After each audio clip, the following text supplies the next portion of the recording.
Mammalian infants are born immature and require extensive maternal care to grow up.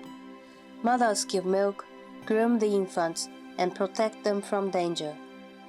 Mothers often carry their infants as well.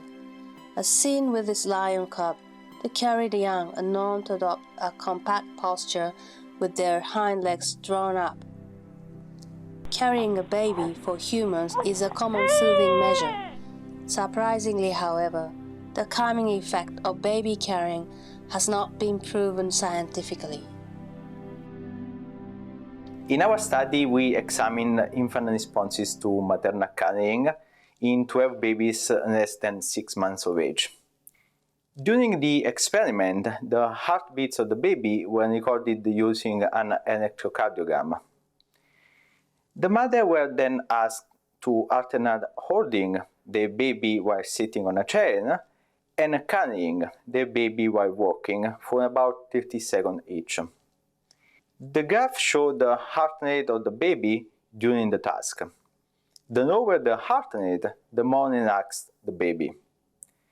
When the mother is sitting, the baby tends to be crying and actively moving. As soon as the mother stands up and walks, the heart rate decreases sharply. The baby becomes quiet and relaxed.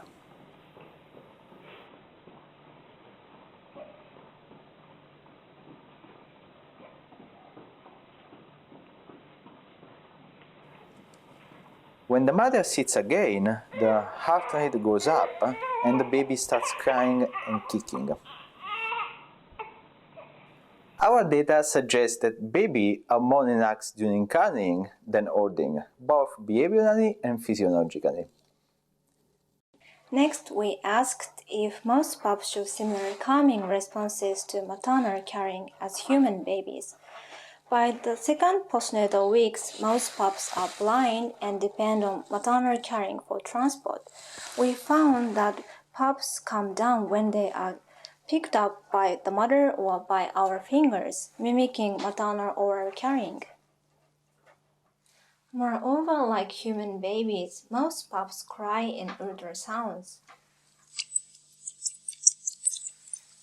This cry stops when they are carried. This means that most pups showed very similar calming responses during carrying to those of human babies, even though maternal carrying methods are quite different. But why do mammalian infants get calmed by maternal carrying? To see what happens if the pup does not calm down, we inhibited the calming response of most pups by chemically blocking sensory inputs. So the pup cannot feel or recognize that they are physically carried and struggle. Then we put pups in a cup and get their mother to carry them out. We found that the time required for maternal rescue of the sensory-deprived pups was significantly longer than that of the normal pups.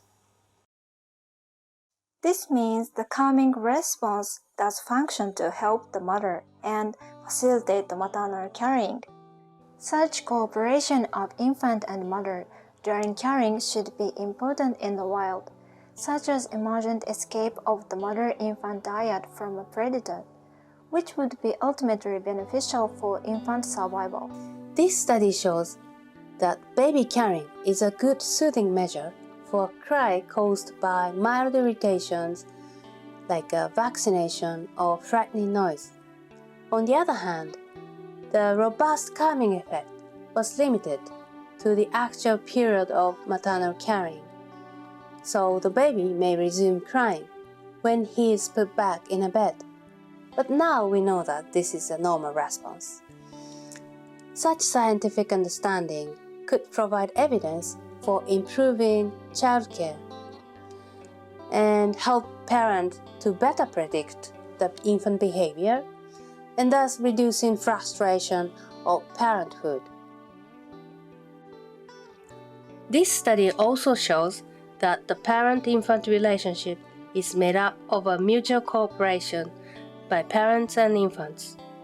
Understanding the neural mechanism of such cooperation may shed a new light on the nature of social bonding and attachment conserved across mammals.